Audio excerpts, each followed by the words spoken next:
कथा में है, कथा में परिस्थिति नहीं बदलती, पर सदगुरु की शरण में मना स्थिति बदलती है। गुरु क्या करता है, मन को क्लीन कर देता है, और क्लीन होते ही दुनिया में जो दुख दिखाई देता है वही सुख दिखाई पड़ता है। बोलो सीताराम। अब एक गीत बड़ा याद आ रहा, कहो तो सुनाए, बड़ा प्यारा गीत है। अरे चिंता करे बलाए हमारी,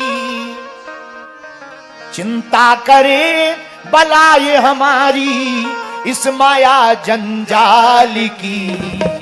बलिहारी बलिहारी बोलो, बलिहारी नंदलाल की।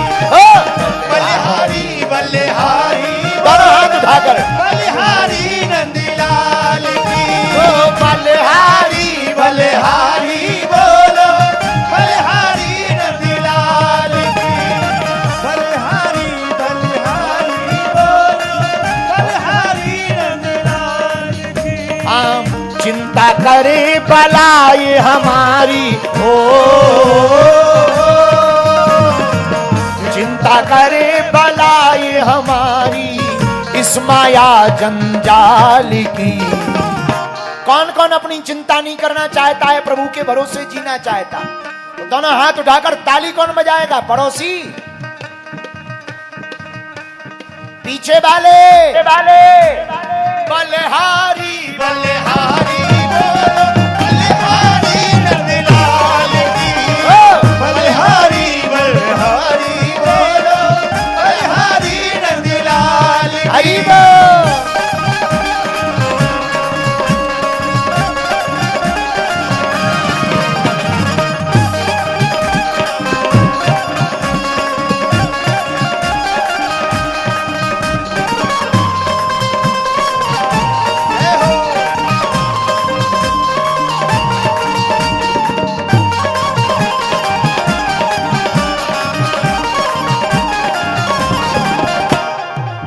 हरि बोल, भगवान की।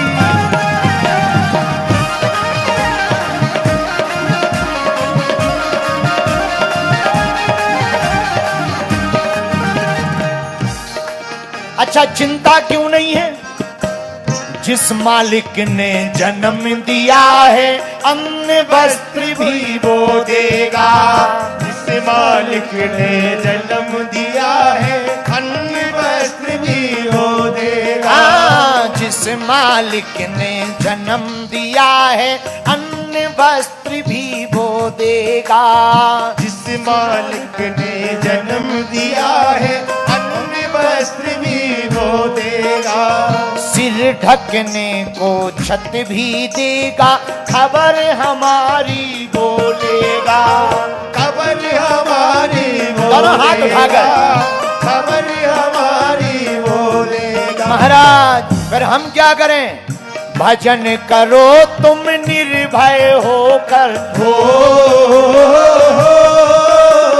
भजन करो तुम निर्भय होकर, भजन करो तुम निर्भय होकर, छोड़ो रोटी दाल की।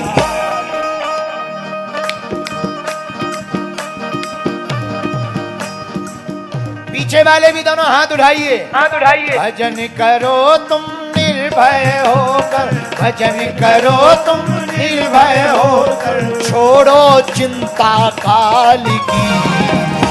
बलिहारी बलिहारी बोलो, बलिहारी नंदलाल। बलिहारी बलिहारी बोलो, बलिहारी नंदलाल की। बलिहारी बलिहारी बोलो, बलिहारी नंदलाल की। बलिहारी बोलो, बलिहारी नंदलाल। दोनों हाथ उठा करके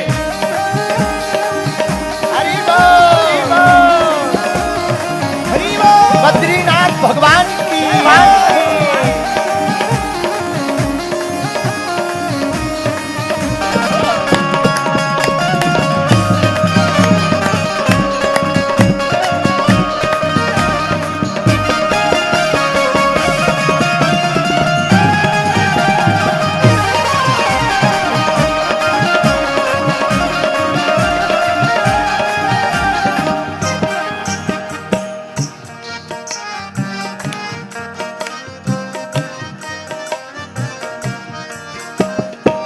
भोग भाग्य का मिलेगा, चाहे घर में हो या बाहर हो। घर में हो या बाहर हो, घर में हो या बाहर हो, घर में हो या बाहर हो। भाग्य बिना कोई भोग न पाते, चीटी हो या नार हो। वो चीटी हो या नार हो, चीटी हो या नार। भाग्य बिना कोई भोग न पावे, चीटी हो या नार हो। चीटी हो या नार हो। महाराज हम क्या करें? अरे पगला, ओ ठटरी के बरे, एक काम कर, क्या शांत रहो हर हाल में सोचो, शांत रहो हर हाल में सोचो, नहीं करो धनमाल की।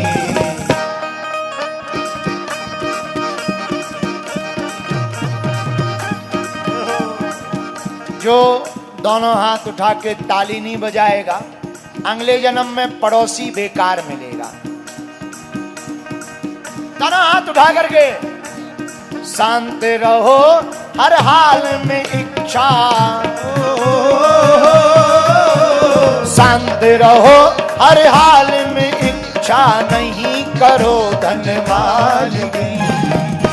बलिहारी बोलो बलिहारी नंदलाल, बलिहारी बलिहारी बोलो बलिहारी नंदलाल की। बलिहारी बलिहारी बोलो बलिहारी नंदलाल की। बलिहारी बलिहारी बोलो बलिहारी नंदलाल की। चिंता करे बलाए हमारी,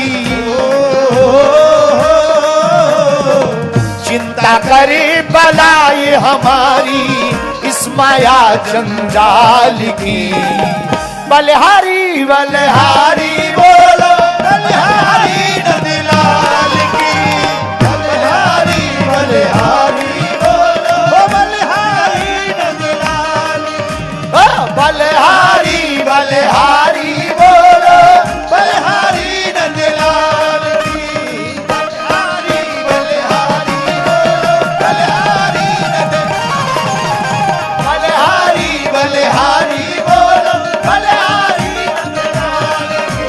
बलिहारी बलिहारी बोलो बलिहारी नंदलाल की। बोलो राम कृष्ण हरि, बोलो राम कृष्ण हरि, बोलो राम कृष्ण हरि, बोलो राम कृष्ण हरि। बोलो राम कृष्ण हरि, बोलो राम कृष्ण हरि बोलो राम हरि। कृष्ण हरि, बोलो राम कृष्ण हरि। बोलो राधा माधव हरि, बोलो राम कृष्ण हरि, बोलो राम माधव हरि, बोलो राम कृष्ण हरि। बोलो राम कृष्ण हरि, बोलो राधा माधव हरि हरि हरि बोलो राम माधव हरि।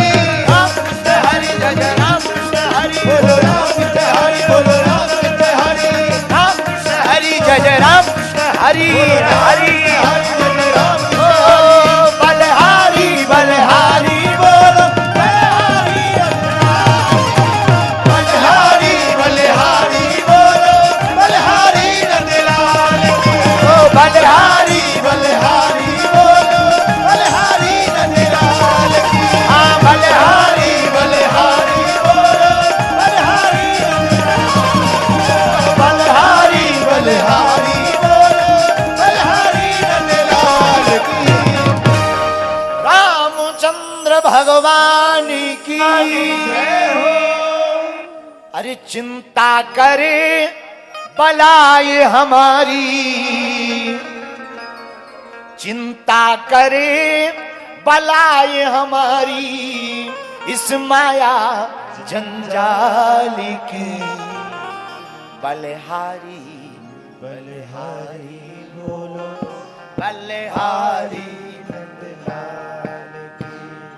बलिहारी बलिहारी बोलो बलिहारी नंदलाल। दोनों हाथ उठा के बोलो ना, बलिहारी बलिहारी बोलो बलिहारी नंदलाल की। बैठ जाओ इसलिए भैया हमको चिंता नहीं करनी है, चिंतन करना है। क्या करना है? जोर से बोलो। हमें चिंता नहीं करनी, चिंतन करना है। हमको कथा कान से नहीं ध्यान से सुननी है। हमको गुरु कृपा में रहने के लिए उनके चरण के साथ साथ गुरुदेव के आचरण भी पकड़ना है। बोलो सीताराम। और जोर से बोलो, और जोर से बोलो, अरे और जोर से बोलो। यहां तो एक बार बोलने का 1000 गुना फल है। कितना फल है? 1000 गुना। अच्छा, लेकिन एक है, वैसे चाहे बोलते रहेंगे, जहां बोलना चाहिए वहां नहीं बोलेंगे। हम लोग भी बाहर का ही तो सब देखते हैं, अंदर का कुछ देखते ही नहीं। एक आदमी था, अब सत्यनारायण की कथा सुनाए दे रहे थोड़ी देर में, जल्दी तो नहीं है? हाँ चलो ठीक है। तो फिर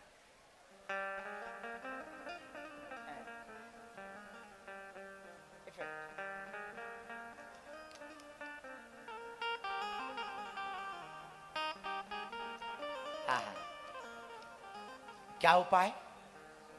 अंदर की हम लोग सुनते नहीं, बाहर की सुनते हैं। अंदर कौन है? महाराज अंदर तो कुछ भी नहीं है, एक्सरा करवाएंगे, एक्सरा में तो कुछ नहीं निकलेगा। अंदर आत्मा ही परमात्मा है। एक आदमी बहुत गरीब था, उसने प्रण लिया हम सम्राट बनेंगे। कैसे बनेंगे? उसने कहा धनवान बने तभी तो सम्राट बनेंगे। भीख मांगने लगा। रुपया मांगने के लिए किनारे पर खड़ा हो जाए, जो भीख में मिले उसी को जोड़ता जाए, कपड़े खरीदे, कुछ सामान खरीदे, धन जोड़ जोड़ कर रखने लगा। उसने सोचा कल बनेंगे, परसों बनेंगे, अब थोड़ा और अमीर हो जाए, सम्राट बनेंगे, सम्राट बनेंगे, सम्राट बनेंगे। सम्राट बनने के चक्कर में बूढ़े होके मर गए। सम्राट नहीं बने, बूढ़े होके मर गए। जिंदगी भर मांगते रहे, बूढ़े होके मर गए। और जब मर गए और सम्राट नहीं बन पाए तो गांव के लोग आए, मर गया बेचारा, अच्छा आदमी था, भिक्षा मांग के जीवन जिया, चलो इसके शरीर को यहीं दफना दो, यहीं जलाओ, थोड़ा गड्ढा खोदो।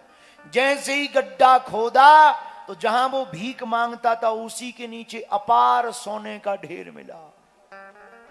गांव वाले बोले बड़ा मूर्ख था, बाहर भीख मांगता रहा, 1.5-2 फुट का गड्ढा ना खोद लेता, सम्राट बन जाता। पर वो क्यों नहीं बन पाया? क्योंकि अंदर नहीं खोद पाया। यही हम लोगों का हाल है। हम लोग बाहर कामनाओं की पूर्ति के लिए हाथ फैलाते रहते, अंदर अगर उतर कर प्रभु को पा जाएंगे तो हम लोग भी अपनी जिंदगी में सम्राट बन जाएंगे। बोलो सीताराम। जोर से बोलो। अच्छा, ये अंदर उतरना क्या है? अंदर उतरना आत्मा का साक्षात्कार करना। मैं कौन हूं इसको जानना। अगर तुमसे कहो तुम कौन हो, तुरंत बता दें आई एम धीरेन्द्र कृष्ण शास्त्री। अरे ये तो तुम्हारा नाम है, रखा गया। अगर ना नाम रखते तो क्या होते? कौन हो ये बताओ। ये नाम तो बाद में मिला, जन्म तो तुम्हारा पहले हुआ, नाम बाद में मिला। तो ये बताओ, नाम जो मिला वो तुम नहीं हो, जो जन्म हुआ तुम वो हो, और वो कौन हो? महाराज ये तो पता नहीं है। बस इसी का पता लगाना ही तो जीवन की यात्रा है। मैं कौन हूं, किस लिए आया हूं और क्यों आया हूं?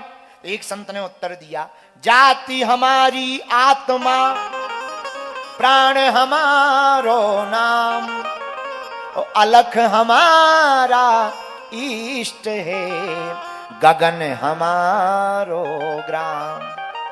हमारी जाति आत्मा है, प्राण हमारा नाम है, अलख हमारा इष्ट है, गगन हमारा ग्राम है। तो मैं कौन हूं? अंग्रेजी में से कहते हैं हु आई एम। मैं कौन? अच्छा, लेकिन मैं बड़ा खतरनाक भी। मैं बकरा बोलता है, भयंकर कटता है। अब कहना नहीं चाहिए, कल कोई बता रहे कोई त्योहार था, अपनों वालों का नहीं, हमें ज्यादा नहीं बोलना है, नहीं तो लफड़ा हो जाएगा। समझदार को इशारा काफी होता है। तो कल बकरा कटे भयंकर। एक सज्जन ने हमें फोन लगाया, आज देखो तो बकरा ही बकरा कट रहे। हमका क्या है? बोले ईंद है। कल कल ही थी। एक जन हमसे पूछने लगे ये क्यों कटते हैं? हम कहा 2 लोग ज्यादा काटे जाते हैं। बोले कौन कौन? हम कहा एक जो मैं करता है, जो मैं करता हो ज्यादा वो जल्दी कटता है, और जो दूसरों को जगाता हो वो मुर्गा भी ज्यादा कटा जाता है। ये 2 लोग काटे ही जाते हैं, बकरा भी काटा जाता। क्यों? क्योंकि ये मैं करता है। और बात ये है कि मैं कुछ है ही नहीं, हम ही हम हैं। मैं हम है, हम निराभिमानता है, मैं अभिमान है, अहम स्वाभिमान है। इसलिए मैं में जियोगे तो खत्म हो जाओगे, हम अहम में जियोगे तो खत्म हो जाओगे, बहम में जियोगे तो खत्म हो जाओगे, पर प्रभु के भाव में जियोगे तो भैया जीते जी जीने के बाद, मरने के बाद भी अमर हो जाओगे। तो मैं कौन हूं इसका पता लगाना ही आत्मज्ञान है। अच्छा महाराज, अब प्रश्न उठता है ये पता कहां से लगाएं? किसी पुस्तक में लिखा मिलेगा? नहीं, पुस्तक में से पता नहीं लगता। मैं कौन हूं इसका पता ध्यान से लगता है। ध्यान कैसे करें? ध्यान लगता ही नहीं। ध्यान लगाओ सो कचौड़ी पूड़ी ध्यान आती है। कई लोग आंख बंद करते। एक हमें सज्जन मिले, गुरुजी हम तो ध्यान लगाते हैं तो हमें पड़ोसन दिखती है।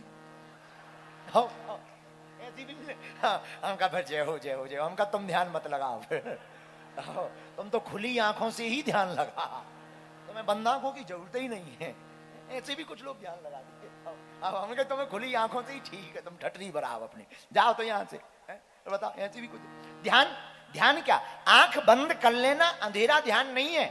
आंख बंद करके अपने आज्ञा चक्र पर फोकस करना, यहां पर केंद्रित करना, मैं कौन हूं उसमें उतरना, शांति रखना, मौन होना। मौन में बहुत ताकत है, याद रखना, मौन में बहुत ताकत। अच्छा सुनो, ऐसे समझो, मौन की ताकत और बता दे। भगवान ने कान कितने दिए और मुंह?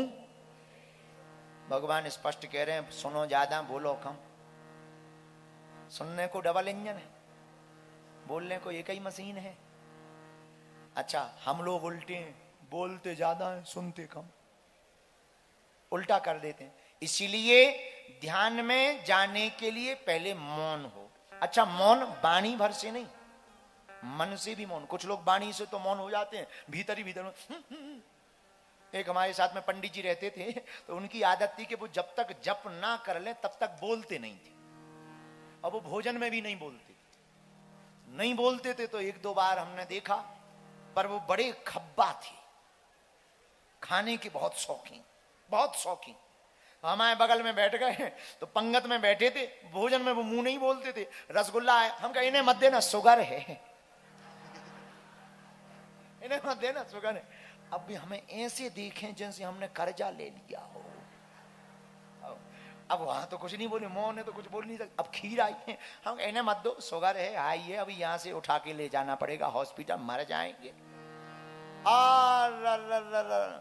अब जब वो निकल गया तो उसके पास भागते गए।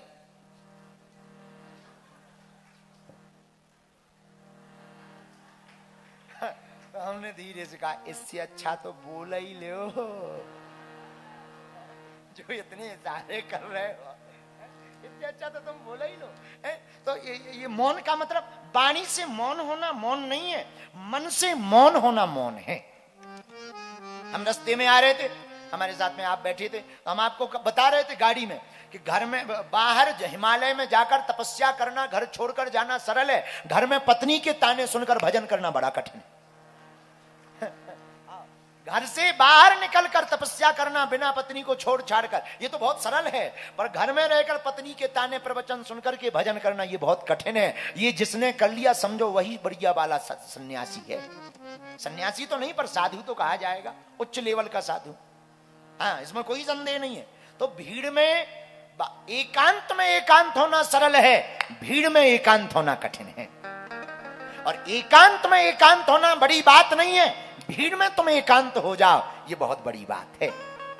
तो मैं कौन हूं ये कैसे जानोगे? ध्यान से। ध्यान कैसे लगेगा? मौन हो जाओ, बिल्कुल कुछ भी मत सोचो, निर्विकार। अच्छा, निर्विकार ये संभव है? हाँ संभव है। विचार और विकार की शुद्धि हो सकती है, कैसे? भगवान की कथा से। बोलो जय सिया राम, जोर से बोलो। तो मैं कौन हूं इसको जानने के लिए रोज कम से कम 1 घंटा ध्यान करना चाहिए। धीरे धीरे 10 मिनट, 15 मिनट, 20 मिनट। फिर मैं कौन हूं इसका पता कैसे लगेगा? इसके कई परिणाम निकलते हैं। कुछ लोगों को जब बहुत सिद्ध साधक हो जाते हैं तो सब कॉन्शियस माइंड से कॉन्शियस माइंड में उत्तर आता है। आओ चेतन मन से चेतन मन से को पता लगता कि आप ये हो। क्योंकि जो अवचेतन मन है वो कई जन्मों की यात्रा कर चुका। और आपने सुना होगा कई महात्माओं को अपना पूर्व जन्म याद रहता। वो कैसे संभव है? कई बच्चे मिलते हैं जिन्हें पूर्व जन्म याद होता। वो कैसे संभव है?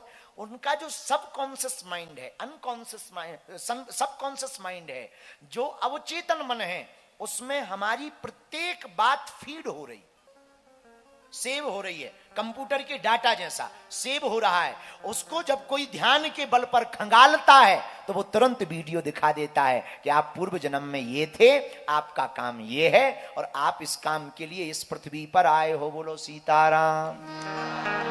तो मैं कौन हूं इसको जानने के लिए ध्यान आवश्यक है। क्या जरूरी है?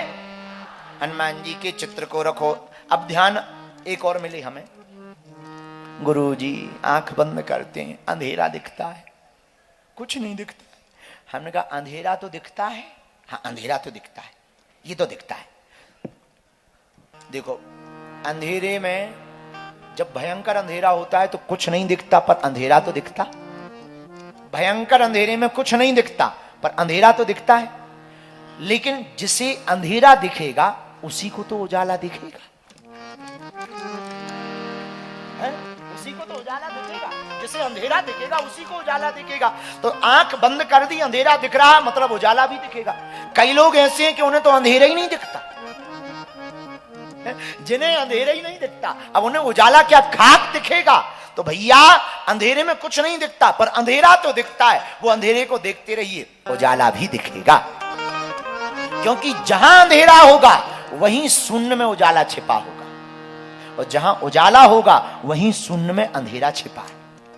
उजाला जाएगा, अंधेरा आ जाएगा। अच्छा अब अंधेरा हो भयंकर तो क्या करना चाहिए? अनशन करना चाहिए। भाग अंधेरा भाग जा। तो क्या अंधेरा भाग जाएगा? बोलिए, क्या अंधेरा भाग जाएगा? देखो कुछ युक्तियां होती हैं, संतों के पास युक्तियां रहती हैं। जैसे सीधी उंगली से घी ना निकले तो क्या करना चाहिए? है टेढ़ी करनी चाहिए। घी को गर्म कर देना चाहिए। हर बात पे उंगली करनी चाहिए क्या? हर बात पे उंगली करनी चाहिए क्या? अरे भाई सीधी उंगली से घी नहीं निकलता है, टेढ़ी क्यों? गरम करो घी को, गरम कर दो, पूरा निकल आएगा बाहर। नहीं नहीं नहीं, तुम्हें तो उंगली है। बेफिजूली की बात है। तो हर चीज की युक्ति होती है, यही गुरु के पास होता है। तो हमको अगर ध्यान में कुछ ना दिखे तो घबराना नहीं चाहिए। ध्यान में ध्यान को देखने की कोशिश। अच्छा ध्यान में देखना क्या है? एक प्रश्न ये चैप्टर आज क्लोज कर दें, बहुत अच्छा लगेगा आपको ये चैप्टर, इसका अभ्यास करने पर। ध्यान में देखना क्या चाहिए? हम लोग जो नहीं देखना चाहिए वो देखते हैं, और जो देखना चाहिए वो नहीं देखते। हम लोगों की आदत है, जो नहीं देखना चाहिए वो दिखते हैं, जो नहीं सुनना चाहिए वो सुनते हैं, जो सुनना चाहिए उसमें नींद आती। कहो भगवान की कथा सुन लो। गुरु जी हमारा तो सिर दर्द कर रहा है, सोते ही नहीं ना, सिर दर्द कर रहा। अभी फिल्म दिखा दो, आंखें मीड़ मीड़ देखेगा। थोड़ा बैक करो, हम देख नहीं पाए। जो नहीं देखना चाहिए वो देख रहे, जो देखना चाहिए वो नहीं देख रहे। देखना क्या चाहिए? मंदिरों के दर्शन करना चाहिए, संतों को देखना चाहिए, संतों के आचरण को देखना चाहिए, माता पिता के आचरण को देखना चाहिए, सत्कर्मों को देखना चाहिए, सद्विचारों को सुनना चाहिए, गंगा को देखना चाहिए, सूर्य को देखना चाहिए, अपने आप को देखना चाहिए, आत्मनिरीक्षण करना चाहिए, सत्कर्म व सज्जन व्यक्ति के आचरणों को देखना चाहिए। इनको देखना चाहिए, दुर्जनों को नहीं देखना चाहिए। लेकिन ध्यान, ये तो हो गई जागने की बात। आंख बंद करने के बाद क्या देखना चाहिए? तो अगर आप ध्यान में उतरना चाहते हैं, अगर आप किसी भगवान को मानते हैं तो या तो उनके चित्र को आंखों में लाने की कोशिश करें। नहीं मानते हैं माता पिता को मानते हैं, उन्हीं का ध्यान करिए। आत्मा ही परमात्मा है। अगर वो भी नहीं दिख रहा है, अपने आप को तो मानते हो, अपने को ही देखने की कोशिश करो। और आप अपने आप को ही जब ध्यान में देखने की, भगवान को ध्यान में देखने की कोशिश करोगे, तो जब अपने आप के स्वरूप को जान जाओगे, तब उसी ध्यान में आप यह भान कर जाओगे, हम कौन हैं, किस लिए आए हैं। या तो ये स्वप्न में दिखाया जाएगा, या ध्यान में ही बैठे बैठे आप देख लोगे, सत्य को पालोगे। उसी दिन आपका जीवन जीने का और जन्म लेने का सिद्धांत सिद्ध हो जाएगा कि आप पृथ्वी पर इसलिए आए हो। बोलो सीताराम। सीताराम। बाकी तो ऐसा है कि जिए जा रहे हैं, जो कोई करवा रहा करे जा रहे।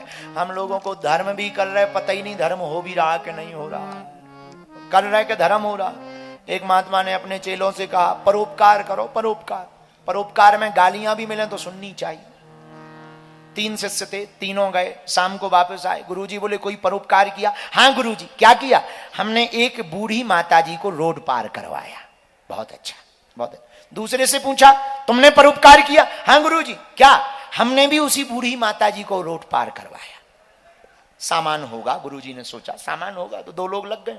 तीसरे से पूछा, तुमने क्या किया? गुरुजी हमने भी उसी बूढ़ी माताजी को रोड पार करवाया। गुरुजी बोले 3 लोग एक वृद्ध माताजी को रोड पार कैसे करवा रहे थे? बोले दरअसल गुरुजी वो रोड पार करना नहीं चाह रही थी और हमें परोपकार करना था। वो रोड नहीं पार करना चाह रही थी, हमें परोपकार करना था। तो एक ने पकड़े हाथ, एक ने पकड़े पैर और एक ने पकड़ा सामान और पार ले आए। महात्मा जी बोले, गुरुजी बोले गाली नहीं पकड़ रही थी? बोले भयंकर। तो बोले वो जब वो गाली दे रही थी तो तुमने रुके नहीं? तुम बोले वाह गुरुजी, तुमने ही तो कहा अच्छे काम में गालियां भी मिले तो सुन लेनी चाहिए। बताइए, ऐसे भी हम लोग परोपकार कर देते हैं। अब बताइए, इसे तुम परोपकार नाम दोगे? है ये क्या परोपकार है? ये धर्म, तुम जिसे तुम ये धर्म मान रहे, ये भी एक प्रकार का अधर्म है। ये परोपकार नहीं है। परोपकार क्या है? बुरा ना मानना। परोपकार वो है जिस पर हम उपकार करें ना तो उससे पता लगे, और हमने किया तो ना हमें भान रहे कि हमने किया। यह सच्चा परोपकार है। मारुति तुल्य वेगम जितेन्द्रियं बुद्धिमतां वरिष्ठम वातात्मजं वानरयूथमुख्यं श्रीरामदूतं शरणं प्रपद्ये। लालो देह लालील से अरुधरि लाली लंबू वज्र देह दानव दलन जय जय जय कपीशूर जय जय जय कपीशूर। श्री गुरु चरण सरोज रज निज मन मुकुर सुधार बरनौ रघुबर विमल जो लायक फल बुद्धिहीन तनु जानिके सुमिरो पवन कुमार। बल बुद्धि विद्या देव